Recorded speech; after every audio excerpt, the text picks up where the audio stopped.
یہ پانی جو ہے یہ زمین کے اندر چلا جائے، اتنا نیچے اتر جائے کہ فلن تستطیع لہ طلبا، تو تم اس کو تلاش ہی نہ کر سکو۔ وَأُحِيطَ بِثَمَرِهِ فَأَصْبَحَ يُقَلِّبُ كَفَّيْهِ، پھر ہوا یہ کہ اس کی ساری دولت کو عذاب کے گھیرے میں آ گئی۔ عَلَى مَا أَنفَقَ فِيهَا وَهِيَ خَاوِيَةٌ عَلَى عُرُوشِهَا، اور جو کچھ اس نے اس پر خرچ کیا تھا وہ سارا باغ جو تھا اپنی چھتوں پر الٹا پڑا ہوا تھا۔ وہ یقول، اور وہ کہنے لگا، یا لیتنی، اے کاش کہ میں لم اشرک بربی احدا، اپنے رب کے ساتھ کسی کو شریک نہ ٹھہراتا، ولم تکن لہ فئۃ ینصرونہ، اور اس وقت اس کو کوئی پھر جتھا میسر نہ آیا جو اس کی مدد کرتا۔ کہہ رہا تھا نا کہ میں جتھے میں بھی زیادہ ہوں طاقت میں، تو جب یہ باغ تباہ ہو گیا، اللہ نے تباہ کر دیا، وہ رات کو یہ دیکھ کر گیا اور صبح آیا تو صبح سارا باغ اوندا پڑا ہوا تھا، تو اس وقت اسے کوئی جتھا میسر نہ آیا اللہ کو کے سوا۔ وما کان منتصرا، اور کسی نے بھی اس کی، وہ خود بھی اپنی مدد نہیں کر سکتا تھا اور کسی نے بھی اس کی مدد نہ کی۔ ہنالک الولایۃ للہ الحق، یہ ہے اللہ تعالیٰ کا اختیار۔ اس موقع پر آدمی کو پتہ چلتا ہے کہ سارا اختیار اللہ کو حاصل ہے۔ ہوا خیر ثوابا و خیر عقبا، وہی ہے جو بہترین ثواب دینے والا ہے اور بہترین انجام دکھاتا ہے۔ وَاضْرِبْ لَهُم مَثَلَ الْحَيَاةِ الدُّنْيَا، یہ ایک مثال اللہ تعالیٰ نے دے کے بتایا کہ اس طریقے سے یہ اللہ تعالیٰ کس طریقے سے اعمال صالح کو پروان چڑھاتے ہیں اور برے اعمال کو اللہ تعالیٰ ملیا میٹ کر دیتے ہیں، تباہ کر دیتے ہیں۔ اب ایک اور مثال اللہ پاک بتاتے ہیں کہ ان سے دنیا کی زندگی کی بھی مثال بیان کرو کہ دنیا کی زندگی کیسی ہوتی ہے، تم نے اسے کیا سمجھا ہے اور اللہ پاک کے نزدیک وہ کیسی ہے۔ مثل الحیات الدنیا، دنیا کی زندگی کی مثال بیان کرو، کما ان، وہ پانی کی مانند ہے، انزلناہ من السماء، جو پانی ہم نے آسمان سے اتارا یعنی بارش، فاختلط به نبات الارض، تو پھر اس پانی سے کیا ہوا، زمین کا سبزہ خوب گھنا ہو گیا، فاصبح حشیما تذروہ الرياح، پھر وہ جو گھنا ہوا سبزہ پھر ایسا ریزہ ریزہ ہوا کہ اسے ہوائیں اڑا لے جاتی ہیں۔ وَكَانَ اللَّهُ عَلَىٰ كُلِّ شَيْءٍ مُقْتَدِرًا، اور اللہ ہر چیز پر مکمل قدرت رکھتا ہے۔ جیسے سبزہ ناپائیدار ہے، پہلے اتنا سبزہ ہوا، اتنی کھیتی ہوئی، پھر جب یہ بعد میں چورا چورا ہو جاتا ہے، یہ خشک ہو جاتا ہے اور اپنی جو سرسبزی ہے وہ کھو دیتا ہے، تو پھر یہ چورا چورا ہوتا ہے تو ایسا ریزہ ریزہ ہوتا ہے کہ ہوائیں اس کو اڑا کے، خزاں میں دیکھیں پتے جب گر جاتے ہیں تو ہوائیں ادھر ادھر اڑائے لیے پھرتی ہیں، اس کی کوئی ویلیو نہیں ہوتی۔ تو اللہ فرماتے ایسے ہی دنیا کی زندگی ہے، یہ بھی شروع میں بڑی آپ کو بارونق اور خوبصورت معلوم ہوتی ہے، دل یہاں پر لگتے ہیں اور انسان کو لگتا ہے کہ یہ اچھی ہے، بہت اچھی ہے، پائیدار ہے، ہمیشہ سرسبز رہے گی، لیکن آخرکار ایک دن اس کو ختم ہونا ہے۔ المال والبنون زینت الحیات الدنیا، یہ مال دنیا کے اور یہ جو بیٹے اللہ نے تمہیں دیے، اولاد دی، یہ دنیا کی زندگی کی زینت ہیں، یعنی دنیا کی زندگی میں یہ ایک آپ لوگوں کو آرائش کا سامان دیا گیا ہے۔ والباقیات الصالحات، لیکن جو باقی رہنے والی چیزیں ہیں وہ نیکیاں ہیں، خیر عند ربک ثوابا و خیر عملا، وہ نیکیاں بہتر ہیں جو آپ کے رب کے پاس باقی رہنے والی ہیں، وہ ثواب میں بھی بہتر ہیں اور امید وابستہ کرنے کے لیے بھی بہتر ہیں۔ ہم باغوں سے امید لگاتے ہیں، ہم دنیا سے امید لگاتے ہیں، تو اللہ کہتے ہیں نہیں، امید لگاؤ باقیات الصالحات سے، وہ نیکیاں جو باقی رہنے والی ہیں ان سے امیدیں لگاؤ کہ وہ آخرت میں آپ کو بہتری عطا کریں گی۔ نبی کریم صلی اللہ علیہ وآلہ وسلم نے اس کے بارے میں جو یہ کلمات ہیں، سبحان اللہ والحمد للہ ولا الہ الا اللہ واللہ اکبر، ان تینوں کلمات کے بارے میں، یہ چار کلمات ہیں، ان چاروں کلمات کو آپ صلی اللہ علیہ وسلم نے باقیات الصالحات فرمایا ہے کہ یہ اللہ کے ذکر کے ایسے کلمے ہیں کہ جن کا اجر جو ہے وہ اس طرح سے ہے کہ جیسے باقیات الصالحات یہ باقی رہے گا اور آخرت میں عطا کیا جائے گا۔ تو آپ نے حدیث میں ان کلمات کے بارے میں بتا دیا۔ وَيَوْمَ نُسَيِّرُ الْجِبَالَ وتر الارض بارزتن، اور اس دن کا بھی خیال رکھو، یعنی دنیا کی زندگی گزارتے ہوئے اس دن کا بھی خیال رکھو جس دن ہم پہاڑوں کو چلا دیں گے، یعنی زمین میں آج جمے ہوئے ہیں اس دن یہ چلنے لگیں گے۔ اور وحشرناہم فلم نغادر منہم احدا، اور تم زمین کو دیکھو گے کہ وتر الارض بارزتن، اور تم زمین کو دیکھو گے کہ وہ کھلی پڑی ہے۔ آج زمین ڈھکی ہوئی ہے نا، مطلب کہ اسے کھودتے ہیں تو وہ کھلتی ہے نا، ویسے تو وہ ایک لیول پر ہے، لیکن اس دن زمین خودی بھی کھلی پڑی ہوگی، ایسے لگے گا جیسے ڈھکنا کھول دیا اور اس کے نیچے ساری چیزیں نظر آ رہی ہیں۔ تو اللہ پاک فرماتے ہیں کہ پھر ہم کیا کریں گے، ساروں کو گھیر کر اکٹھا کر دیں گے، کسی ایک کو بھی نہیں چھوڑیں گے۔ جتنی مخلوقات ہیں جو زمین کے اوپر اس وقت رہ رہی تھیں قیامت والے دن، اور جو زمین کے نیچے تھیں، جو مخلوقات، جو بھی چیزیں زمین کے نیچے ہیں، معدنیات بھی، سونے چاندی کے ڈھیر بھی، جو کچھ بھی ہے، اور جو وفات پانے کے بعد لوگ زمین میں دفن ہوتے ہیں، وہ بھی سارے اندر سے نکل آئیں گے، اور ساروں کو اللہ پاک فرماتے ہیں کہ اکٹھا کر دیں گے، کسی ایک کو بھی نہیں چھوڑیں گے۔ وَعُرِضُوا عَلَىٰ رَبِّكَ صَفًّا، اور اس طریقے سے اپنے رب کے سامنے وہ پیش کر دیے جائیں گے کہ صف باندھے ہوئے ہوں گے۔ لَقَدْ جِئْتُمُونَا كَمَا خَلَقْنَاكُمْ أَوَّلَ مَرَّةٍ، تو اللہ تعالیٰ فرمائے گا کہ آج تم ہمارے پاس ایسے ہی آ گئے جیسے اللہ نے تم کو پہلی بار پیدا کیا تھا، یعنی پہلے بھی تم اللہ کی طرف سے گئے تھے، تو اب اللہ نے آج ساروں کو تم کو اپنے پاس بلا لیا۔ بل زعمتم أَلَّن نَّجْعَلَ لَكُم مَّوْعِدًا، بلکہ تمہارا تو دعویٰ یہ تھا کہ وہ وقت مقررہ، یہ جو وقت مقررہ یہ کبھی آئے گا ہی نہیں۔ وَوُضِعَ الْكِتَابُ، اور کتاب رکھ دی جائے گی۔ کون سی کتاب؟ نامہ اعمال کی کتاب۔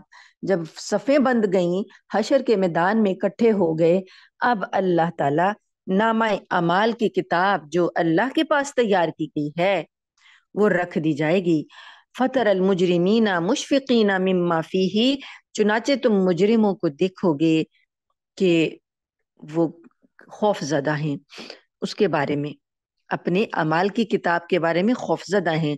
وَيَقُولُونَ يَا وَيْلَتَنَا، اور وہ یہ کہیں گے اے کاش، اے بربادی ہماری، ما لِهَذَا الْكِتَابِ، یہ کیسی کتاب ہے، لا یغادر صغیرۃ، کوئی چھوٹی چیز بھی اس نے نہیں چھوڑی، ولا کبیرۃ، اور نہ کوئی بڑی چیز اس نے چھوڑی ہے، الا احصاها، مگر یہ کہ اس نے ساری کا احاطہ کر لیا ہے۔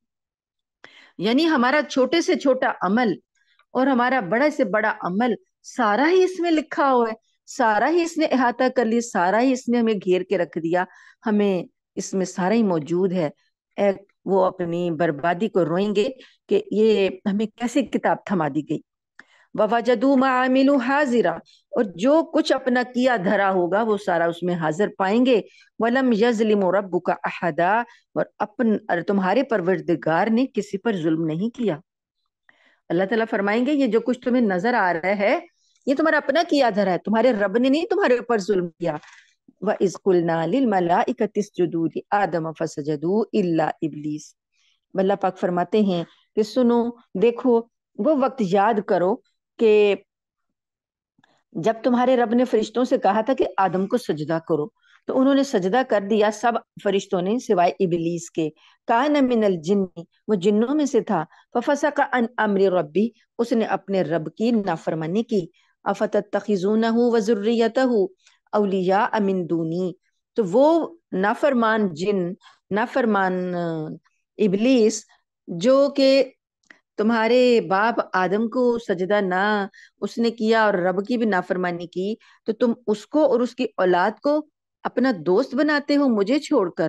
وَهُمْ لَكُمْ عَدُوٌّ، اور وہ تمہارے دشمن ہیں، شیطان اور اس کے ساتھی تو تمہارے دشمن ہیں، تم نے مجھے چھوڑا اور ان کو دوست بنا لیا۔ بئس للظالمین بدلا، بہت ہی برا بدلہ ہے ظالموں کا، یعنی یہ جو تمہیں دیے گئے اعمال، یہ ظالموں نے جو ظلم کیا تو پھر ان کا برا بدلہ ہی ملے گا۔ ما اشہدتہم خلق السماوات والارض، میں نے نہ تو آسمانوں اور زمین کی تخلیق کے وقت ان کو حاضر کیا تھا، یعنی جب میں نے آسمان زمین تخلیق کیے تو میں نے ان شیطانوں کو یا ان شریکوں کو یا ان دشمنوں کو تمہارے جو تم نے شریک بنائے مجھے چھوڑ کر، میں نے انہیں حاضر نہیں کیا تھا، کہ یعنی کہ وہ میرے کوئی معاون نہیں تھے، ولا خلق انفسہم، اور نہ خود ان کو پیدا کرتے وقت میں نے ان کو حاضر کیا تھا، وما کنت متخذ المضلین عضدا، اور میں ایسا نہیں ہوں کہ گمراہ کرنے والوں کو دست و بازو بناؤں، مجھے کسی کی ضرورت نہیں ہے۔ وَيَوْمَ يَقُولُ النَّادُ شُرَكَائِيَ الَّذِينَ زَعَمْتُمْ، اور اس دن کا خیال کرو جس دن اللہ ان مشرکوں کو پکارے گا، کہے گا، اللہ تعالیٰ کہے گا، نادو شرکاء الذین زعمتم، ذرا پکارو اپنے ان شریکوں کو جو جن کو تم اپنے دعوے میں، اپنے گمان میں، جن کو تم نے میرے ساتھ شریک ٹھہرا رکھا تھا، فدعوہم، تو پکارو ذرا ان کو، فلم، تو وہ پکاریں گے، فلم یستجیبوا لہم، تو انہیں کوئی جواب نہیں ملے گا، وجعلنا بینہم موبقا، اور ہم ان کے درمیان ایک مہلک آڑ حائل کر دیں گے، ان کے اور ان کے شریکوں کے درمیان ایک آڑ آ جائے گی، ورا المجرمون النارا، اور تم مجرموں کو دیکھو گے کہ وہ، اور مجرم لوگ آگ کو دیکھیں گے، فظنوا، پس وہ سمجھ جائیں گے، انہم واقعوہا، کہ وہ اس میں گرنے ہی والے ہیں، کہ اس آگ میں ان کو گرنا ہی ہے، ولم یجدوا عنہا مصرفا، اور اس سے بچ کر نکلنے کا کوئی راستہ نہیں ہے، وَلَقَدْ صَرَّفْنَا فِي هَذَا الْقُرْآنِ، اور ہم نے اس قرآن میں لوگوں کے لیے من کل مثل، ہر قسم کی مثال پھیر پھیر کر بیان کر دی ہے، یعنی ہر قسم کے مضامین ہم نے پھیر پھیر کر بیان کر دی ہیں، وَكَانَ الْإِنسَانُ أَكْثَرَ شَيْءٍ جَدَلًا، اور انسان ہے کہ جھگڑا کرنے میں سب سے بڑھ گیا، ہر چیز سے بڑھ گیا، ہم تو مثالیں بیان کر رہے ہیں اس کی ہدایت کے لیے تاکہ وہ بات کو سمجھ جائے، اور وہ ہم سے جھگڑا کرنے میں سب سے آگے نکل گیا، وَمَا مَنَعَ النَّاسَ، اور کس چیز نے منع کیا لوگوں کو، ان یؤمنوا، یہ کہ وہ ایمان لائیں، اذ جاءہم الہدی، جب کہ ان کے پاس ہدایت آ گئی، ویستغفروا ربہم، اور یہ کہ ان کے وہ بخشش مانگتے اپنے رب سے، کس چیز نے منع کیا ان کو کہ تو ایمان لے آئیں اور بخشش مانگے اپنے رب سے، اللہ، سوائے اس بات کے، ان تاتیہم سنت الاولین، یہ کہ ان کے پاس پچھلی قومیں جو ہیں، پہلے لوگ جو ہیں، ان کی واقعات، ان کی مثالیں ان کے پاس نہ آ جائیں، او یاتیہم عذاب قبولا، یا عذاب ان کے بالکل سامنے آ کر کھڑا نہ ہو جائے، یعنی لوگوں کے پاس جب ہدایت آ جائے تو پھر نہ مانے وہ، تو اللہ تعالیٰ کے لیے عذاب کو دینا اور پہلے لوگوں کا جو حشر ہوا ان کے ساتھ کرنا کوئی مشکل بات نہیں، یہ اللہ کا قانون ہے، جو نہیں مانے گا اللہ تعالیٰ اس کو تباہ کر دیں گے۔ اب یہاں پر آپ دیکھیے کہ یہ جو آیت 54 میں اللہ تعالیٰ کہتے ہیں کہ ہم انسان تو جھگڑے میں اتنا ہی بڑھ جاتا ہے، تو آپ یہ دیکھیے کہ ہم لوگوں کا آج کا بھی یہی رویہ ہے، ہم اپنے آپ کو مسلمان تو کہتے ہیں، لیکن مسلمانی ہماری ذرا نا اور طرح کی ہو گئی ہے، جو کہ ہمارے خیال کے مطابق ہونی چاہیے، ہم یہ سمجھتے ہیں کہ مسلمان ایسا ہونا چاہیے، حالانکہ اللہ تعالیٰ نے بتایا کہ مسلمان کیسا ہونا چاہیے، اللہ کو مسلمانی وہ چاہیے جو اللہ نے بتائی ہے، ہمارے اپنے خیالی گھوڑے، ہمارے اپنے گمان، ہماری اپنی پسند ناپسند، یہ ہماری مسلمانی کے اوپر تھوپ دی جائے تو وہ مسلمانی اللہ کو قبول نہیں، مسلمانی وہ اللہ کو قبول ہے جو اللہ اور اس کے رسول کے فرمان کے مطابق ہو، ہم بحث و مباحثہ کرنا ہم لوگوں کی عادت ہو چکی ہے، اور ہم لوگ نا ایسا سمجھتے ہیں کہ ہم پڑھ لکھ گئے ہیں تو ہم لاجک سے بات کریں گے، ہمارے پاس لاجک ہونی چاہیے اس بات کی، اللہ اور رسول پر ایمان جو ہے وہ بغیر لاجک کے ہے۔ امام رازی رحمت اللہ علیہ جنہوں نے تفسیر رازی لکھی، وہ ان کے اتنے بڑے عالم ہیں کہ ان کے پاس بہت سی لاجکس تھیں اپنی بات کو ثابت کرنے کے لیے، لیکن اللہ کا پر جو ایمان ہے، رسول پر جو ایمان ہے، وہ بغیر لاجک کے چاہیے، وہ والا ایمان جو صحابہ نے اختیار کیا تھا، جب نبی کریم صلی اللہ علیہ وآلہ وسلم نے ایمان پیش کیا تھا صحابہ کے سامنے، تو صحابہ نے کبھی کوئی سوال نہیں کیا تھا، وہ آمنا وصدقنا، ایمان لاتے تھے اور تصدیق کرتے تھے، کبھی کوئی سوال نہیں کیا تھا۔ حضرت ابوبکر صدیق جیسا ایمان دیکھیں کہ جب معراج کی بات نبی کریم صلی اللہ علیہ وسلم نے لوگوں کو بتائی تو لوگوں نے، مشرکین نے مذاق بھی اڑایا اور انکار کر دیا کہ یہ عقل نہیں مانتی، یہ ہو نہیں سکتا، تو حضرت ابوبکر صدیق نے سب سے پہلے کہا کہ میں اس پر ایمان رکھتا ہوں، اگر آپ نے فرمایا تو میں اس پر ایمان رکھتا ہوں کہ آپ ہمیشہ سچ بات بتا رہے ہیں اور اللہ نے ہمیں سچی باتیں بتائی ہیں۔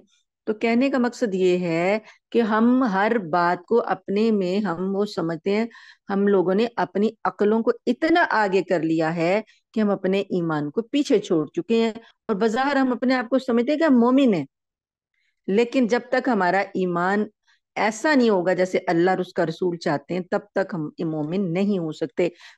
اپنے طور پر ہم کتنا بھی سمجھتے رہیں کہ ہم مومن ہیں، کیونکہ ہمیں عادت پڑ گئی ہے جھگڑا کرنے کی، بحث کرنے کی، ہر چیز میں کیل اور کال کرنے کی، اور ہم ہر چیز کے اندر سوال جواب کرنے کی۔ تو یہ بات اللہ کے بارے میں تو مشرکین کرتے تھے نا اس وقت، جن کا یہاں ذکر اللہ پاک کر رہے ہیں۔ تو آج ہم مومنین میں یہ لوگ ہو رہے ہیں، ایمان والوں میں یہ فضا پیدا کرتی گئی ہے ٹاک شوز کے ذریعے اور نام نہاد سکولرز کے ذریعے، جو ہمارے خاص طور پر ینگسٹر جو ہیں، ہمارے بچے یونیورسٹیوں کے، ان کو وہ اچک لے اڑے ہیں اور ان کے دلوں میں اتنے شکوک و شبہات پیدا کر دیا ہمارے بارے میں بھی، ہمارے بزرگوں کے بارے میں بھی، ہمارے دین کے بارے میں بھی، کہ وہ بچے سمجھتے ہیں کہ ہم دقیانوسی ہیں اور ہم جو ہے غلط بات کر رہے ہیں اور ہم اندھے مقلد ہیں۔ یہ چیزیں ہمیں بتا بتا کے، تو قرآن یہ کہہ رہا ہے کہ قرآن نے تو ہر چیز کی مثال بیان کی ہے، اب تم لوگ جھگڑالو ہو، جھگڑے اختیار کرتے ہو، تو سنت کو دیکھو، نبی کریم صلی اللہ علیہ وسلم کی سنت کے بارے میں جو آیات، جو احادیث ہیں، اس کا وہی مقام ہے جو قرآن کا مقام ہے۔ وہ وہی غیر مطلوع ہے، ایسی وہی جس کی تلاوت نہیں کی جاتی۔ نبی کریم صلی اللہ علیہ وسلم کی جو احادیث ہیں، جو وہ آپ صلی اللہ علیہ وسلم نے خود سے نہیں بتا دی، قرآن کہتا ہے وَمَا يَنْتِقُ عَنِ الْهَوَىٰ، وہ اپنی خواہش سے نہیں بولتے، ان ہوا الا وحی یوحیٰ، وہ تو وہی ہوتی ہے جو اللہ کی طرف سے کی جاتی ہے۔ نبی کریم صلی اللہ علیہ وسلم کی زبان سے نکلا ہوا ایک لفظ بھی ان کی اپنی مرضی کا، اپنی خواہش کا نہیں ہے۔ تو وہ حدیث جو ہے وہ بالکل اللہ کے حکم کے مطابق ہے۔ بس اب یہ بات ہے کہ احادیث جو ہیں، جن کے بارے میں ہمیں کہا جاتا ہے کہ یہ بعد میں مرتب کی گئیں، بعد میں لکھی گئیں، تو یہ وہ نہیں ہے، قابل اعتماد نہیں ہے۔ تو علماء نے اس سلسلے میں، محدثین نے اتنا کام کیا، اسماء الرجال کی کتابیں لکھی ہیں اور بانٹ کر غلط اور صحیح، ضعیف اور مضبوط، ان ساروں کو الگ کر دیا کہ آگے والوں کو کوئی مشکل نہ رہے۔ اس وجہ سے اللہ تعالیٰ نے جن جن چیزوں سے قرآن پاک میں بتایا، ان پر ہمارا ایسا ایمان ہونا چاہیے جیسے صحابہ کا ایمان تھا۔ وَمَا نُرْسِلُ الْمُرْسَلِينَ إِلَّا مُبَشِّرِينَ وَمُنذِرِينَ، اور ہم پیغمبروں کو صرف اس لیے بھیجتے ہیں کہ وہ مومنوں کو خوشخبری دے دیں اور کافروں کو عذاب سے ڈرا دیں۔ وَيُجَادِلُ الَّذِينَ كَفَرُوا بِالْبَاطِلِ، اور جو کافر لوگ ہیں وہ جھگڑا کرتے ہیں باطل کا سہارا لے کر، لِيُدْحِضُوا بِهِ الْحَقَّ، تاکہ وہ حق کے ذریعے، تاکہ اس کے ذریعے وہ لوگوں کو حق سے ڈگمگا دیں۔ اب دیکھیں نا، آپ لوگ کسی بات میں کسی سے بات کر رہے ہوں، تو اگر ایک شخص آپ کی بات کو قبول کر رہا ہے، لیکن ایک دوسرا شخص آتا ہے، وہ اندر آ کے سوال جواب جھگڑا کھڑا کرتا ہے، تو جس کا دل مائل ہو رہا ہوتا ہے نا، وہ بھی بگڑ جاتا ہے، وہ بھی متنفر ہو جاتا ہے، وہ بھی سمجھتا ہے کہ ہاں ہاں یہ بات ایسی ہے، تبھی تو لوگ اس میں شک کر رہے ہیں۔ تو یہ مشرکین کا وتیرہ تھا۔ ہم نے سیرت کی کلاس میں یہ بات بڑی تفصیل سے پڑھی ہے کہ مشرکین نے ہتھ کنڈے جو بنائے تھے کہ ایمان والوں کو بھی ڈگمگانا ہے، اور جو ایمان نہیں لا رہے ان کو بھی پھسلانا ہے کہ وہ کہیں ایمان کی طرف راغب نہ ہو جائیں۔ یہ کام پھر مکہ میں تو مشرکین نے کیا، تو مدینہ میں یہ منافقین اور یہود نے کیا۔ تو وہ اب وہاں پر کھلے عام وہ کام نہیں ہو رہا، لیکن ہمارے اندر سے ہی لوگ اٹھا کے یہ کام کیا جا رہا ہے، اور ہمیں احساس بھی نہیں ہو رہا کہ ہمارے ایمان پر کتنا ڈاکہ ڈالا جا چکا ہے۔ تو اللہ پاک فرماتے ہیں کہ یہ لوگ جو ہیں، جھگڑا کرنے والے جو لوگ ہیں، باطل کے ساتھ، باطل کے ذریعے جھگڑا کر کے حق سے ڈگمگا دیتے ہیں۔ وَاتَّخَذُوا آیاتی، اور انہوں نے میری آیتوں کو، جو انہیں تنبیہ کی گئی تھی، وما انذروا ہزوا، اس کو مذاق بنا رکھا ہے، مذاق بنا لیا۔ ومن اظلم ممن ذکر بآیات ربہ، اور اس سے بڑھ کر، اس شخص سے بڑھ کر کون ظالم ہوگا جس نے، جو اپنے رب کی آیتوں کو، جو کہ اس کو نصیحت کی گئی ہے، فاعرض عنہا، منہ موڑ لے۔ جب اس کو نصیحت کی گئی تو وہ اس سے منہ موڑ لے۔ وَنَسِیَ مَا قَدَّمَتْ یَدَاہُ، اور اپنے ہاتھوں کے جو کرتوت ہیں، جو اس نے آگے اعمال گندے بھیج دیے، ان کو وہ بھول جائے. انا جعلنا علی قلوبہم اکنتن، بے شک ہم ان لوگوں کے کرتوتوں کی وجہ سے ان کے دلوں پر غلاف چڑھا دیتے ہیں. ان یفقہوہ وفی آذانہم وقرا، اور ان کے کانوں میں ڈانٹ لگا دیتے ہیں کہ یہ بات کو نہیں سمجھتے. وَإِن تَدْعُوهُمْ إِلَى الْهُدَىٰ، اور اگر آپ ان کو ہدایت کی طرف دعوت دیں، فَلَن يَهْتَدُوا إِذًا أَبَدًا، تو پھر یہ کبھی بھی اب اس معاملے کے بعد اب یہ کبھی ہدایت پر نہیں آئیں گے. وَرَبُّكَ الْغَفُورُ ذُو الرَّحْمَةِ، اور تمہارا رب تو بہت بخشنے والا رحمت والا ہے. لَوْ يُؤَاخِذُهُم بِمَا كَسَبُوا، اگر جو انہوں نے کمایا تھا اس کی وجہ سے وہ ان کو پکڑ لیتا، پکڑ میں لے لیتا، لَعَجَّلَ لَهُمُ الْعَذَابَ، تو جلد ہی ان کو عذاب دے دیتا. بل لَهُم مَوْعِدٌ، بلکہ اللہ نے ان کے لیے ایک وقت مقرر کر رکھا ہے. لَن يَجِدُوا مِن دُونِهِ مَوْئِلًا، جس سے بچنے کے لیے انہیں کوئی پناہ گاہ نہیں ملے گی. وَتِلْكَ الْقُرَىٰ أَهْلَكْنَاهُمْ، اور یہ بستیاں ہیں ہم نے ان کو ہلاک کیا. لَمَّا ظَلَمُوا، اس وجہ سے کہ انہوں نے ظلم کیا تھا. وَجَعَلْنَا لِمَهْلِكِهِمْ مَوْعِدًا، اور ہم نے ان کی ہلاکت کا ایک وقت مقرر کر رکھا تھا. وَإِذْ قَالَ مُوسَىٰ، اب یہاں پر یہ ایک اور واقعہ، نیا واقعہ شروع ہو رہا ہے حضرت موسیٰ علیہ السلام کا. یہ جسے خضر علیہ السلام سے ملاقات ہے موسیٰ علیہ السلام کی. تو نبی کریم صلی اللہ علیہ وآلہ وسلم نے اس واقعے کی تفصیل میں ایک طویل حدیث بیان فرمائی ہے جو صحیح بخاری میں کئی سندوں سے منقول ہے. اس حدیث کا خلاصہ یہ ہے کہ ایک مرتبہ حضرت موسیٰ علیہ السلام سے کسی نے سوال کیا کہ اس وقت روئے زمین پر سب سے بڑا عالم کون ہے؟ چونکہ ہر پیغمبر اپنے وقت میں دین کا سب سے بڑا عالم ہوتا ہے، کیونکہ وہ براہ راست اللہ سے جڑا ہوتا ہے اور اللہ سے بات براہ راست بندوں کو پہنچا رہا ہوتا ہے، اللہ کے احکامات. تو اپنے وقت کا سب سے بڑا دین کا عالم پیغمبر ہی ہوتا ہے. تو حضرت موسیٰ علیہ السلام نے جواب میں یہی فرما دیا کہ میں ہی سب سے بڑا عالم ہوں. تو اللہ تعالیٰ کو یہ بات پسند نہیں آئی، اور حضرت موسیٰ علیہ السلام کو اللہ پاک نے یہ ہدایت کی کہ آپ کا اس کا صحیح جواب یہ تھا کہ اللہ تعالیٰ ہی بہتر جانتے ہیں کہ سب سے بڑا عالم کون ہے. یہ آپ کو جواب دینا چاہیے تھا. نیز اللہ تعالیٰ نے یہ چاہا کہ حضرت موسیٰ علیہ السلام کے علم میں کچھ ایسی باتیں آ جائیں جو پہلے ان کی واقفیت کے دائرے میں نہیں تھیں. تو اب ان کو پتہ چلے واقعی کہ اللہ میرے علاوہ اور بھی بہت زیادہ علم ہے جو اللہ نے اور لوگوں کو دے رکھا ہے. تو اللہ پاک نے حضرت موسیٰ علیہ السلام کو پھر حکم دیا کہ وہ حضرت خضر علیہ السلام کے پاس جائیں، اور ان کو بتایا کہ وہ کہاں ملیں گے.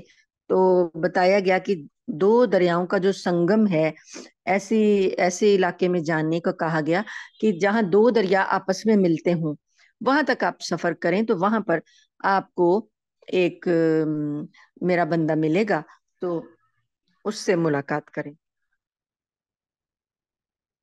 اور ساتھ میں اللہ تعالیٰ نے ایک نشانی بتائی کہ آپ اپنے ساتھ ایک مچھلی لے جائیں، تو ایسا ہوگا کہ ایک موقع ایسا آئے گا کہ وہ مچھلی آپ سے گم ہو جائے گی. تو جس جگہ وہ گم ہو جائے وہیں پر آپ کو خضر علیہ السلام مل جائیں گے. چنانچہ حضرت موسیٰ علیہ السلام نے اپنے ایک نوجوان شاگرد حضرت یوشع علیہ السلام کو ساتھ لیا. یہ حضرت یوشع جو ہیں یہ حضرت موسیٰ علیہ السلام کی وفات کے بعد بنی اسرائیل کے نبی ہوئے. تو ان کو لیا ساتھ اور سفر پر روانہ ہوئے. آگے وہ واقعہ آ رہا ہے تو اس میں ساتھ ساتھ آپ کو پتہ چلتا جائے گا.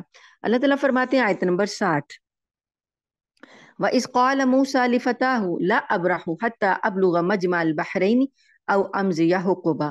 حضرت موسیٰ علیہ السلام نے اپنے نوجوان شاگرد سے کہا کہ میں اس وقت تک اپنا سفر جاری رکھوں گا یہاں تک کہ میں دو سمندروں کے سنگم پر، مجمع مطلب جمع ہونے کی جگہ، جہاں دو سمندر جمع ہوتے ہیں ملتے ہیں وہاں تک نہ پہنچ جاؤں. او امضی حقبا، اور جب تک وہ مجھے نہیں یہ جگہ ملتی میں برسوں چلتا رہوں گا. فلما بلغ مجمع بینہما، پھر جب وہاں پر وہ پہنچ گئے دو دریاؤں کے سنگم پر جہاں دو دریا ملتے ہیں وہاں پہنچ گئے، تو بینہما نسیا حوتہما، تو اپنی مچھلی کو بھول گئے، اس جگہ پر مچھلی بھول گئے. فاتخذ سبیلہ فی البحر سربا، تو پھر وہ مچھلی جو تھی اس نے کیا کیا کہ سمندر میں اپنا راستہ بنا لیا سرنگ کی طرح. تو فلما جاوزا قال لفتاہ، پھر جب وہ دونوں آگے نکل گئے نا اس جگہ سے، تو انہوں نے اپنے شاگرد سے کہا آتنا غدا آنا، ہمارا ناشتہ لاؤ، لقد لقینا من سفرنا ھذا نصبا، ہمیں تو اس سفر سے تھکان ہو گئی. مطلب یہ ہوا تھا کہ جب وہاں پہنچے تھے تو جہاں دو دریا مل رہے تھے وہاں جب پہنچے تھے تو وہاں ایک چٹان پر پہنچ کر کچھ دیر کے لیے سو گئے تھے. تو وہ جو مچھلی ان کی زنبیل میں تھی جو انہوں نے ساتھ لی ہوئی تھی، تو وہ زندہ تو نہیں تھی نا، اسے تو کھانے کے لیے ساتھ لے کر گئے تھے کہ راستے میں کسی جگہ پر اسے بھون کر کھائیں گے. تو وہ وہاں سے اس میں سے کھسکی، اب ان کے تھیلے میں سے نکلی اور دریا میں جا گری، اور جس جگہ گری وہاں پانی میں ایک سرنگ سی بن گئی. یہ چیز جو تھی مچھلی کا گرنا اور سرنگ سی بن کے غائب ہو جانا، یہ چیز جو تھی حضرت یوشع علیہ السلام نے دیکھ لی تھی، کیونکہ وہ جاگ رہے تھے اور موسیٰ علیہ السلام جو تھے وہ آرام فرما رہے تھے. تو اس وقت جب انہوں نے یہ عجیب واقعہ دیکھا تو وہ پیغمبر سے بات کرنا چاہتے تھے، لیکن چونکہ پیغمبر سو رہے تھے، حضرت موسیٰ علیہ السلام سوئے ہوئے تھے، تو اس لیے انہوں نے ان کو جگانا مناسب نہیں سمجھا. بعد میں جب حضرت موسیٰ علیہ السلام جاگے اور انہوں نے آگے سفر اپنا کر لیا، کیونکہ ابھی انہیں پہچان نہیں ہوئی تھی نا ہم نے کہاں تک جانا ہے، تو یہ معجزہ ہی دیکھنا تھا، تو یہیں پر ہی پتہ چلنا تھا کہ اسی جگہ حضرت خضر کو ملنا ہے. تو اب جب آگے چل پڑے تو یوشع علیہ السلام بھول گئے یہ ذکر کرنا، موسیٰ علیہ السلام سے اس واقعے کا ذکر کرنا بھول گئے. تو اب جب آگے جا کر حضرت موسیٰ علیہ السلام سے نے ان سے اپنا ناشتہ مانگا، تو انہیں یاد آیا کہ جو مچھلی ناشتے میں لینی تھی اس کے ساتھ تو یہ ہوا. تو اب انہوں نے کہا قال ارأيت اذ اوينا الى الصخرة فاني نسيت الحوت، انہوں نے کہا کہ ایک عجیب بات ہو گئی کہ جب ہم چٹان میں ٹھہرے تھے تو میں مچھلی کا ذکر کرنا آپ سے بھول گیا. وما انسان وما انسانی ہو الا الشیطان ان اذکرہ، اور مجھے یہ اس کا تذکرہ کرنا شیطان نے بھلا دیا. واتخذ سبیلہ فی البحر عجبا، اس مچھلی نے تو بڑے عجیب طریقے سے سمندر میں اپنا راستہ بنا لیا. قال ذالک ما کنا نبغی، موسیٰ علیہ السلام نے کہا کہ ہاں یہی تو ہم چاہتے تھے، اسی جگہ پر تو ہمیں جانا تھا. فارتد علی آثارہما قصصا، پھر وہ پلٹے واپس اپنے قدموں کے نشانات دیکھتے ہوئے واپس اسی جگہ پر آئے. فوجد عبدا من عبادنا آتیناہ رحمتا من عندنا، پھر وہاں پر انہوں نے ہمارے بندوں میں سے ایک بندہ پایا، ہم نے اس کو رحمت دی تھی اپنی طرف سے، اپنے پاس سے. وعلمناہ من لدنا علما، اور ہم نے اپنی طرف سے ان کو ایک علم، خصوصی علم اپنی طرف سے سکھایا تھا. تو وہ حضرت خضر علیہ السلام تھے جن کا اللہ نے ذکر کیا، ان کو علم لدنی دیا گیا. من لدن علما، اس کے لیے جو علم کا ایک علم ہے تشریعی اور ایک علم ہے تکوینی. تو اللہ تعالیٰ کے کائنات میں دو قسم کے اسباب اور علوم جو ہیں جاری ہیں. پیغمبروں کو جو علم دیا جاتا ہے اسے شریعت کہتے ہیں. تو شریعت جو ہے وہ اس کا ایک طریقہ کار ہوتا ہے کہ اس طریقے سے زندگی گزاری جائے گی. اور کچھ اللہ تعالیٰ کے تکوینی امور ہیں جو کائنات میں جاری اور ساری ہوتے ہیں، وہ انسان کا اس پر اختیار نہیں ہوتا، لیکن اللہ کے کچھ معمورین ہیں، اللہ نے کچھ بندوں کو ان پر مقرر کیا ہوا ہے، کچھ فرشتوں کو، کچھ لوگوں کو، کہ وہ ان کاموں کو انجام دیتے ہیں جن کا عام لوگوں سے کوئی تعلق نہیں ہوتا. تو اللہ پاک فرماتے ہیں کہ وہاں پر وہ جو ہمارا بندہ تھا ان کو اپنے طرف سے ہم نے خاص علم سکھایا تھا. قال له موسیٰ، موسیٰ علیہ السلام ان سے ملے، اور موسیٰ علیہ السلام کو اللہ نے کہا تھا کہ تم ان سے کے ساتھ کچھ وقت گزارو اور ان سے علم حاصل کرو. تو اب انہوں نے موسیٰ نے ان سے کہا هل اتبعک علی ان تعلمنی مما علمت رشدا، کہ کیا میں آپ کی پیروی کر سکتا ہوں، آپ کے ساتھ رہ سکتا ہوں اس غرض سے کہ جو اللہ نے آپ کو علم سکھایا ہے اس کا کچھ حصہ آپ مجھے بھی سکھا دیں. قال، انہوں نے کہا انک لن تستطیع معی صبرا، کہ مجھے یقین ہے کہ آپ میرے ساتھ رہنے پر صبر نہیں کر سکیں گے. وکیف تصبر، اور آپ کیسے صبر کر سکیں گے؟ الا ما لم تحط به خبرا، کہ جن باتوں کی حقیقت سے آپ پوری طرح واقف ہی نہیں ہیں تو آپ ان پر کیسے صبر کر سکیں گے؟ قال، موسیٰ علیہ السلام نے کہا، ستجدنی انشاء اللہ صابرا، ان قریب انشاءاللہ آپ مجھے صبر کرنے والا پائیں گے، ولا عاصی لک امرا، اور میں آپ کے کسی کام کی نافرمانی نہیں کروں گا۔ قال، خضر علیہ السلام نے کہا، فَإِنِ اتَّبَعْتَنِي، اگر آپ میری پیروی کرتے ہیں یا میرے ساتھ چلتے ہیں تو آپ شرط رکھی، بتایا کہ کیا کرنا ہوگا، فَلَا تَسْأَلْنِي عَنْ شَيْءٍ حَتَّى أُحْدِثَ لَكَ مِنْهُ ذِكْرًا، تو آپ نے مجھ سے کوئی سوال نہیں کرنا کسی چیز کے بارے میں یہاں تک کہ میں خود ہی آپ سے اس کا ذکر کروں۔ فَانْطَلَقَا، پھر وہ دونوں چلے۔ اس بات کو مان لیا حضرت موسیٰ علیہ السلام نے کہ ٹھیک ہے میں خاموش رہوں گا، اور آپ خود ہی ذکر کریں گے تو ٹھیک ہے، ورنہ میں آپ کے کسی معاملے میں سوال نہیں کروں گا۔ فَانْطَلَقَا، پس وہ دونوں چلے، یعنی موسیٰ علیہ السلام اور خضر علیہ السلام، حَتَّى إِذَا رَكِبَ فِي السَّفِينَةِ خَرَقَهَا، یہاں تک کہ وہ ایک کشتی میں سوار ہوئے، چونکہ وہ دریا تھا جہاں یہ چل رہے تھے، تو دریا کو پار کرنا تھا، تو کشتی میں سوار ہوئے، تو سوار ہوتے ہی انہوں نے کیا کیا، حضرت خضر علیہ السلام نے، ان صاحب نے کیا کیا، کشتی میں سوراخ کر ڈالا، کشتی کو پھاڑ ڈالا، مطلب اس میں ایک سوراخ کر دیا۔ قال، موسیٰ علیہ السلام کیسے خاموش رہ سکتے تھے؟ وہ اللہ کے نبی تھے، وہ غلط بات کو کیسے برداشت کر سکتے تھے؟ وہ کہنے لگے، اخرقتها لتغرق اهلها، کیا آپ نے اس کشتی کو اس لیے پھاڑ ڈالا کہ اس کے میں سوار جو لوگ ہیں انہیں غرق کر ڈالیں، انہیں ڈبو دیں؟ لقد جئت شیئا امرا، آپ نے تو بڑا خوفناک کام کیا۔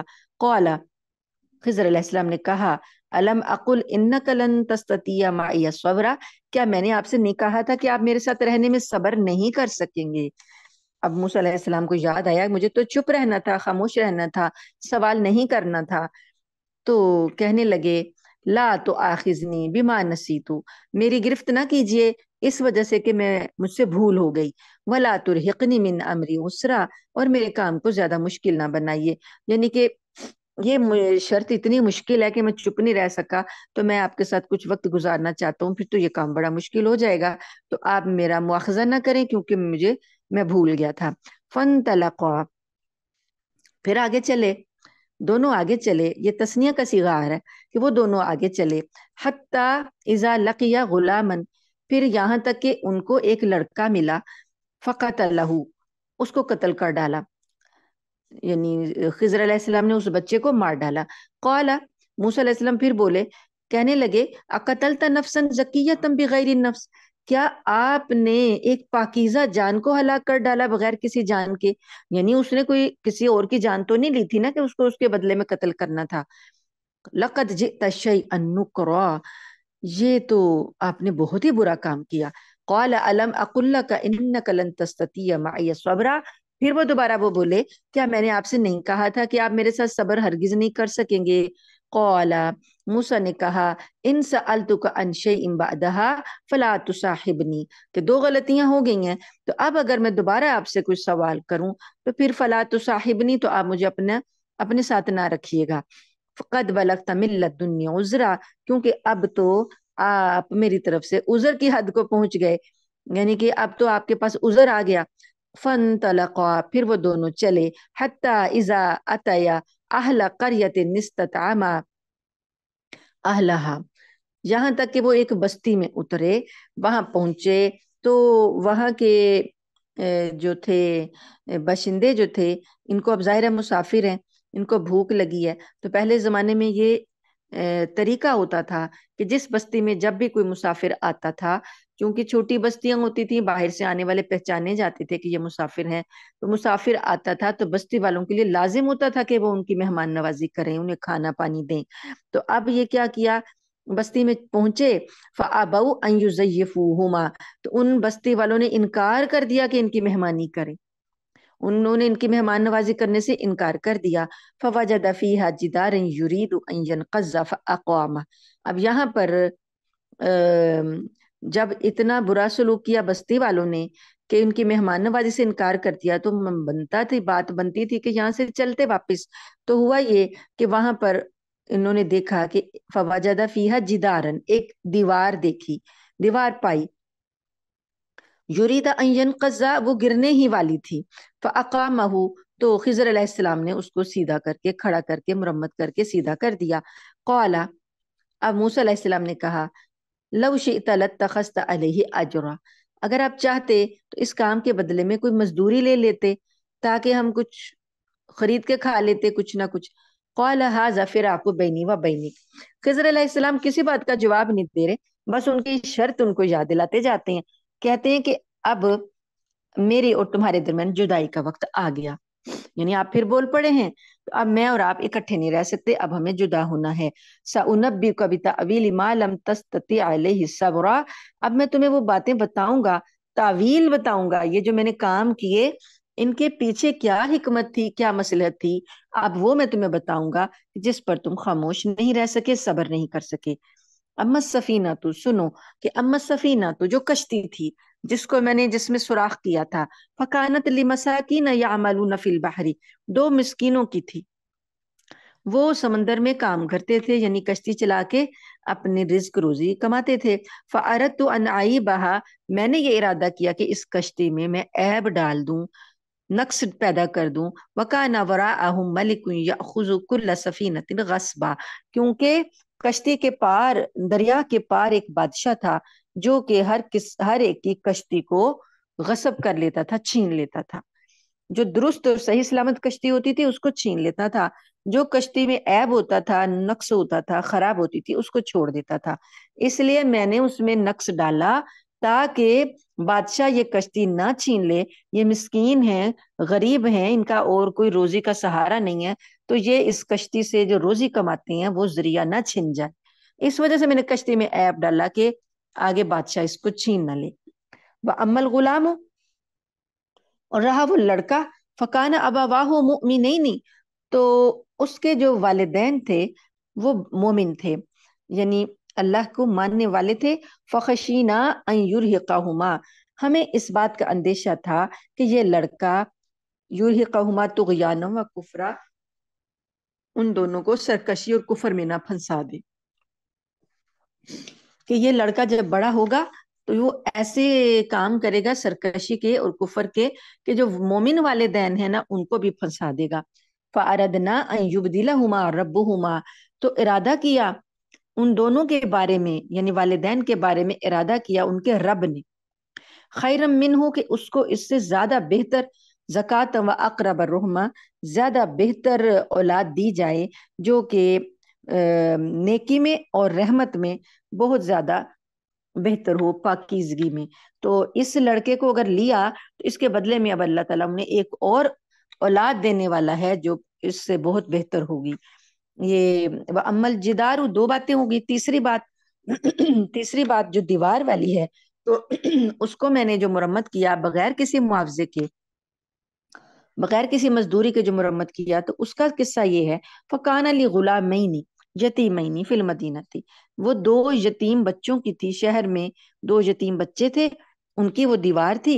وَكَانَ تَحْتَهُ كَنْزٌ لَهُمَا، اور اس کے نیچے ان دونوں کا خزانہ تھا، یعنی وہ والدین ان بچوں کے مر گئے تھے، وہ اپنے بچوں کے لیے ایک خزانہ دفن کر گئے تھے جو دیوار کے نیچے دفن کیا ہوا تھا۔ تو ابھی وہ بچے چھوٹے ہیں، تو جب یہ دیوار اگر گر جاتی تو لوگوں کو خزانہ نظر آ جاتا تو لوگ تو لے اڑتے اس کو، تو تمہارے رب نے یہ چاہا کہ اس دیوار کو سلامت رہنا چاہیے، خزانہ چھپا رہنا چاہیے، جب بچے بڑے ہوں گے تو وہ خود ہی دیوار کے نیچے سے نکال لیں گے۔ تو اللہ پاک نے کہ یہ مشیت تھی، اس وجہ سے ان کا خزانہ جو تھا چھپانا تھا، اس وجہ سے میں نے دیوار کو مرمت کر دیا بغیر کسی معاوضے کے۔ وَكَانَ أَبُوهُمَا صَالِحًا، اور والدین جو تھے وہ نیک تھے، ان کی نیکی کا صلہ ان کی اولاد کو ملنا تھا۔ اب ہم کہتے ہیں نا کہ بچے بات نہیں مانتے، بچے بات نہیں مانتے، تو اس کے لیے اب ہم کیا کریں؟ تو اللہ پاک نے یہاں پر ایک طریقہ بتا دیا کہ والدین نیکی کرتے رہیں کرتے رہیں کرتے رہیں، والدین کی نیکیوں کا جو صلہ ہوتا ہے وہ اولاد کے اندر جاری ہوتا ہے، کسی نہ کسی وقت میں کسی نہ کسی طریقے سے اللہ تعالیٰ والدین کی نیکی کا صلہ اولاد کے اندر جاری کرتے ہیں۔ تو اب یہ بات یہاں سے پتہ چلتی ہے کہ ان بچوں کے والدین صالح تھے، نیک تھے، تو ان کی نیکی کے صلے میں اللہ پاک نے ان بچوں کے لیے ان کے خزانے کی حفاظت کے انتظام کے لیے بندے بھیج دیے جو بغیر مزدوری کے ان کے کام کر گئے۔ تو آپ دیکھیے کہ آج اگر ہمیں کوئی نیکی کی رمق باقی ہے تو یہ ہمارے والدین کی نیکیوں کا صلہ ہے۔ اور ایسا بھی ہوتا ہے کہ آپ لوگ دیکھتے ہوں گے کہ والدین بہت نیک ہوتے ہیں لیکن اولادیں جو ہوتی ہیں وہ بدکار نکل آتی ہیں، اس طرح کی بھی بات ہوتی ہے، کیونکہ پیغمبروں کے بھی تو بیٹے کے ساتھ حضرت نوح علیہ السلام کا بیٹا بھی تو نافرمان نکلا تھا نا۔ تو اب جیسے حضرت یعقوب علیہ السلام کے بیٹے تھے وہ بھی تو نافرمانیاں کر رہے تھے نا حضرت یوسف علیہ السلام کے بارے میں، تو ایسا ہوتا ہے۔ لیکن عموماً زیادہ تر جو نیکی ہے وہ اللہ تعالیٰ اس کو ضائع نہیں کرتے، اولاد میں اس کا فیض جاری کرتے ہیں، لیکن ایکسیپشنل کیس بھی ہوتے ہیں۔ تو نیکی کرتے ہی رہنا چاہیے، آج آپ جو بھی نیکی کریں گے کل کو آپ کے بچوں کے کام آئے گی۔ فَأَرَادَ رَبُّكَ أَن يَبْلُغَ أَشُدَّهُمَا وَيَسْتَخْرِجَا كَنزَهُمَا، تو جب یہ والدین نیک تھے تو تمہارے رب نے یہ ارادہ کیا کہ جب یہ بچے بڑے ہو جائیں گے تو وہ خود ہی اپنا خزانہ نکال لیں گے۔ رحمۃ من ربک، یہ آپ کے رب کی طرف سے رحمت ہے۔ وما فعلته ان امری، اب انہوں نے بتا دیا کہ یہ کچھ کام میں نے اپنی مرضی سے نہیں کیے۔ ذالک تعویل ما لم تستطع علیہ صبرا، یہ وہ تعویل ہے، مطلب یہ کہ جو بھی میں نے کام کیا اللہ کی مشیت سے کیا، تو یہ وہ حکمت ہے، مصلحت ہے جو کہ جس پر آپ صبر نہیں کر سکے تھے۔ اب یہاں پر یہ بات ہے کہ بعض باتیں ایسی ہوتی ہیں جو ہماری سمجھ میں نہیں آتی اور ہم سمجھتے ہیں کہ ہمارے ساتھ زیادتی ہو گئی یا ہمارا نقصان کیوں ہوا، ایسا نہیں ہونا چاہیے تھا۔ تو اللہ کو پتا ہوتا ہے کہ اس کے پیچھے کیا مصلحت ہے۔ ہم بعض اوقات ہم اتنی محنت کرتے ہیں لیکن ہمیں اس کا صلہ نہیں ملتا، بعض اوقات بچے اتنی زیادہ محنت کرتے ہیں کوئی ٹارگٹ اچیو کرنے کے لیے لیکن نہیں اچیو کر پاتے۔ تو مثلاً کسی یونیورسٹی میں داخلے کے لیے بڑی محنت کرتے ہیں لیکن نہیں ملتا، کوئی سبب نہیں بنتا، تو اس میں بھی پھر کوئی اللہ کی مصلحت ہوتی ہے۔ تو اس بات پر اللہ کی رضا میں راضی رہتے ہوئے انسان جو ہے اگر یہ سوچ لے کہ اگر یہ چیز مجھے میری محنت کے باوجود بھی نہیں ملی تو یہ مجھے ملنے والی نہیں تھی، ضرور اس کے پیچھے کوئی راز ہوگا، کوئی مصلحت ہوگی اللہ کی، تو وہ اللہ کی رضا پر پھر وہ راضی ہو جاتا ہے۔ اب یہاں پر ایک سوال یہ بھی پیدا ہوتا ہے کہ یہ جو تکوینی امور ہیں تو یہ اللہ تعالیٰ نے اللہ تعالیٰ جن کو کنٹرول کر رہا ہے تو یہ ساری باتیں جو ہیں یہ اللہ کے علم میں ہوتی ہیں براہ راست۔ تو اللہ تعالیٰ کی حکمت ہوتی ہے کس شخص کو کتنے عرصے زندہ رہنا ہے، اس کی موت کب واقع ہوگی، کتنا صحت مند ہوگا، کتنا بیمار ہوگا، کون سا روزگار ہوگا، یہ سارے معاملات کا تعلق براہ راست اللہ تعالیٰ سے ہے۔ لیکن ان کو طے کرنے کے لیے اللہ پاک نے اسباب کائنات میں بنائے ہیں، اللہ کے کچھ کارندے مقرر ہیں جو یہ نظام کو چلاتے ہیں اور وہ سبب بنتے ہیں ان کاموں کا۔ تو یہ علم جو ہے اتنا علم ہے کائنات میں کہ ہم اس کا احاطہ نہیں کر سکتے۔ اللہ پاک کا جو علم ہے وہ اتنا وسیع ہے، اتنا وسیع ہے کہ اللہ پاک نے ابھی یہ صرف 3 باتیں بتائیں، حضرت موسیٰ علیہ السلام کو بتایا کہ دیکھو تمہیں شریعت کا سارا علم ہے لیکن باقی علوم جو ہیں وہ میرے پاس ہیں اور میں نے کیسے مقرر کیے ہیں یہ تم بھی نہیں جانتے۔ تو یہاں سے اللہ کے علم کا اندازہ لگا لیں۔ تو اگر حضرت موسیٰ علیہ السلام تھوڑا اور صبر کر لیتے تو کچھ اور باتیں ہمیں معلوم ہو جاتی۔ یہ میں اپنی طرف سے نہیں کہہ رہی ہے، میں نے کسی حدیث کے مفہوم میں پڑھا تھا، کچھ اور باتوں کا ہمیں پتہ چل جاتا۔ بہرحال اللہ پاک نے ہمیں یہ 3 ہی بتائیں۔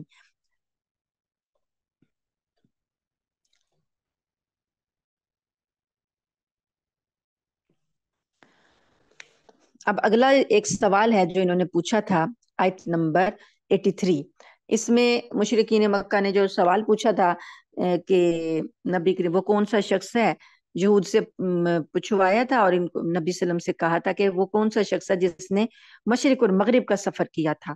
تو اب اللہ پاک اس کا ذکر کر رہے ہیں، وَيَسْأَلُونَكَ عَنْ ذِي الْقَرْنَيْنِ، یہ لوگ تم سے ذوالقرنین کے بارے میں پوچھتے ہیں۔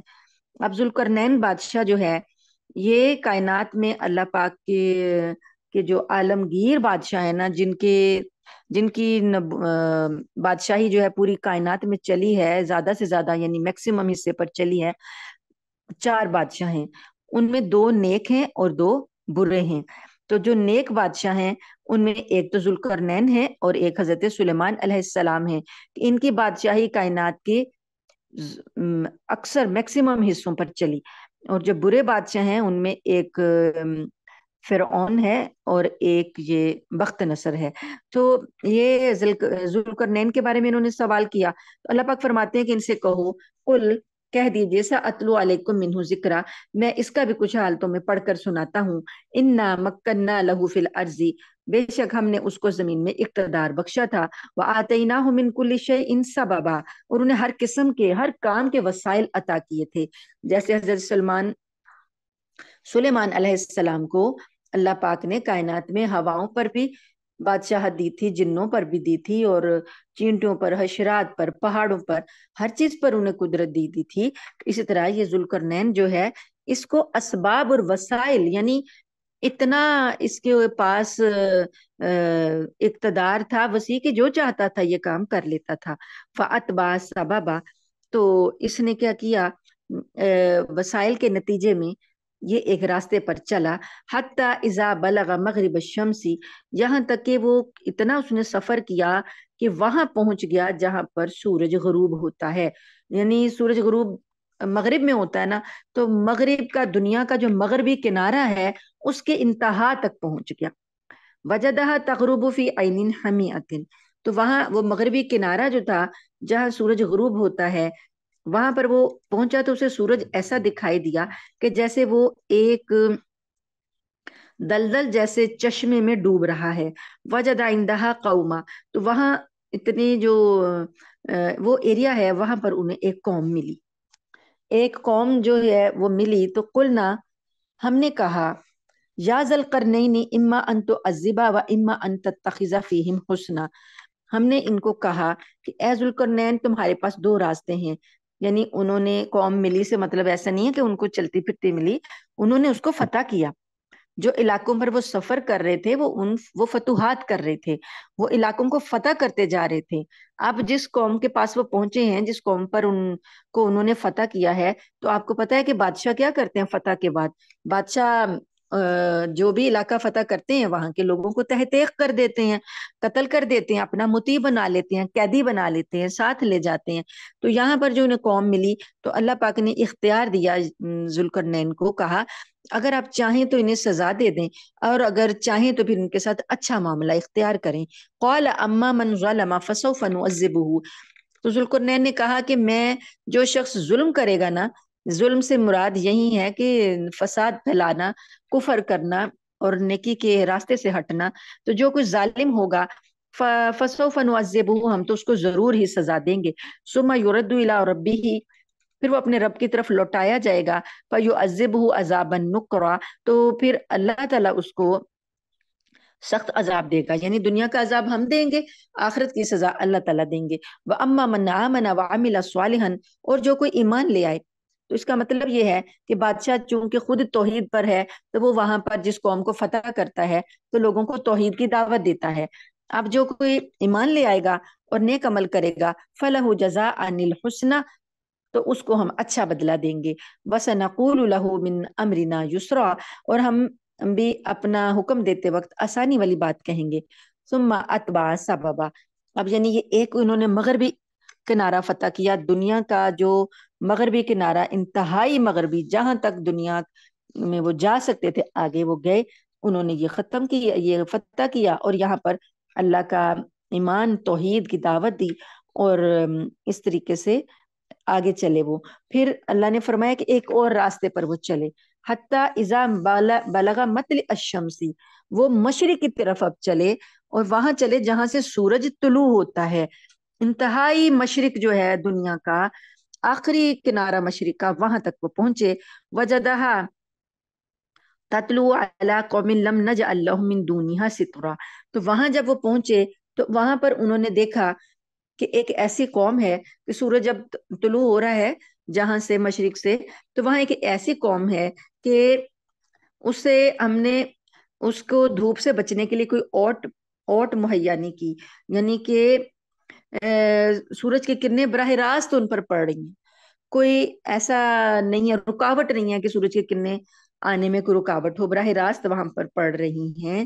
تو اس میں مطلب یہ ہے کہ چھتیں نہیں ہیں لوگوں نے ڈالی ہوئی، غیر متمدن وہ لوگ ہیں کہ کھلے میدانوں میں وہ رہ رہی ہیں۔ کذالک، اسی طرح، وقد احطنا بما لدیہ خبرا، یہ واقعہ اس طرح ہوا کہ ذوالقرنین کے پاس جو کچھ ساز و سامان تھا ہمیں اس کی پوری پوری خبر تھی۔ ثم اتبع سببا، یعنی مشرق بھی انہوں نے فتح کر لیا، اب ایک اور راستہ انہوں نے اختیار کیا۔ حتی اذا بلغ بین السدین، یہاں تک کہ وہ دو دیواروں کے درمیان پہنچ گئے۔ وجد من دونہما قوما، وہاں ایک قوم، کچھ لوگ ان کو ملے، لا یکادون یفقہون قولا، کہ ان کی جو زبان تھی وہ نہیں سمجھتے تھے، ایسے لگتا تھا جیسے وہ کوئی بات نہیں سمجھتے۔ قالوا، کہنے لگے، یا ذی القرنین ان یاجوج و ماجوج، بے شک یاجوج اور ماجوج، مفسدون فی الارض، زمین میں فساد مچاتے ہیں، فہل نجعل لک خرجا، تو ہم کیا کرتے ہیں کہ آپ کو کے لیے ہم کچھ مال نکالتے ہیں، مال پیش کرتے ہیں، الا ان تجعل بیننا و بینہم سدا، کہ آپ ہمارے درمیان اور ان کے درمیان ایک دیوار بنا دیں۔ اب یہ جو ایک تیسرا سفر ہے، دو سفر ہو گئے، ایک مغرب کی طرف ایک مشرق کی طرف، اب یہ جو تیسرا سفر انہوں نے کیا، یہ دو پہاڑوں کے درمیان تھے، وہاں پہنچے تھے تو وہاں کے لوگ جو تھے، مطلب ایسا تھا کہ ان زبان تو نہیں سمجھتے تھے، لیکن کسی ترجمان کے ذریعے سے، ٹرانسلیٹر کے ذریعے سے، یا کسی طریقے سے انہوں نے اپنی بات ان تک پہنچائی۔ انہوں نے دیکھا کہ یہ بادشاہ جو ہے بہت زیادہ مال و اسباب رکھتا ہے، بڑی طاقت ہے، بڑا اقتدار ہے اس کے پاس، تو یہ ہمارا یہ کام کر سکتا ہے۔ انہوں نے پھر اپنا مسئلہ پیش کیا بادشاہ کو کہ یہاں پر دو وحشی قبیلے ہیں، یاجوج اور ماجوج، یہ پہاڑوں کے پیچھے رہتے ہیں اور تھوڑے تھوڑے وقفوں سے یہ آتے ہیں، پہاڑوں کے درمیانی درے میں ہم آباد ہیں، تو درے کے نیچے ہم آباد ہیں، تو یہ درے میں آ جاتے ہیں اور آ کر علاقے میں قتل و غارت کرتے ہیں، تباہی پھیلاتے ہیں اور ہمارا نقصان کرتے ہیں، تو ہم ان سے بڑے پریشان ہیں۔ تو آپ ایسا کریں کہ دو پہاڑوں کے درمیان کا جو راستہ ہے، دیوار بنا کر اس کو بند کر دیں، تاکہ وہ دیوار کے پیچھے رہ جائیں وہ وحشی قبیلے اور وہ ہمیں ستا نہ سکیں۔ پہاڑ کتنا بلند ہے اور اس کے برابر کی بلند دیوار بنانا کتنا مشکل کام تھا، تو انہوں نے کہا کہ ہم آپ کو مال پیش کرتے ہیں، یعنی جو اس کے ہمارے پاس جو معاوضہ ہے وہ ہم آپ کو دینے کی کوشش کرتے ہیں۔ تو ذوالقرنین نے کہا، قال ما مکنی فیہ ربی خیر، مجھے جو میرے رب نے اقتدار دیا ہے نا، جو میرے پاس اللہ نے قوت دی ہے وہ بہتر ہے، یعنی کہ مجھے آپ کے مال کی ضرورت نہیں، وہ میرے پاس جو اللہ نے اقتدار دیا وہ بہت ہے، کافی ہے، مجھے آپ کی مال کی ضرورت نہیں ہے۔ بس آپ ایسا کرو، فَعِينُونِي بِقُوَّةٍ، آپ مجھے افرادی قوت، مین پاور، وہ بس مہیا کرو، تو باقی کام میں کر لوں گا، یعنی مال نہیں چاہیے مجھے، افرادی قوت چاہیے کہ آدمی میرے ساتھ لگاؤ تو میں تمہارا یہ کام کر دیتا ہوں۔ اجعل بینکم و بینہم ردما، تو میں تمہارے اور ان کے درمیان ایک دیوار بنا دیتا ہوں۔ آتونی زبر الحدید، وہ پیش ہو گئے، ٹھیک ہے، وہ کہنے لگے کہ صحیح ہے، ہمارے آدمی آپ کے ساتھ لگ جاتے ہیں، تو انہوں نے کہا کہ ٹھیک ہے، میرے پاس لے کر آؤ کہ زبر الحدید، لوہے کی چادریں، لوہے کی چادریں لاؤ، حتی اذا ساوا بین الصدفین قال انفخوا، پھر انہوں نے ان چادروں کو ایک دوسرے کے ساتھ ملایا، پہاڑی سروں کو ایک دوسرے سے ملا دیا، تو اب کہا کہ قال انفخوا، آگ دہکاؤ، آگ دہکاؤ، حتی اذا جعلہ نارن، یہاں تک کہ اس دیوار کو جب آگ دہکائی گئی تو اسے آگ بنا دیا، یعنی انگارے کی طرح وہ لوہا جو تھا وہ سرخ ہو گیا۔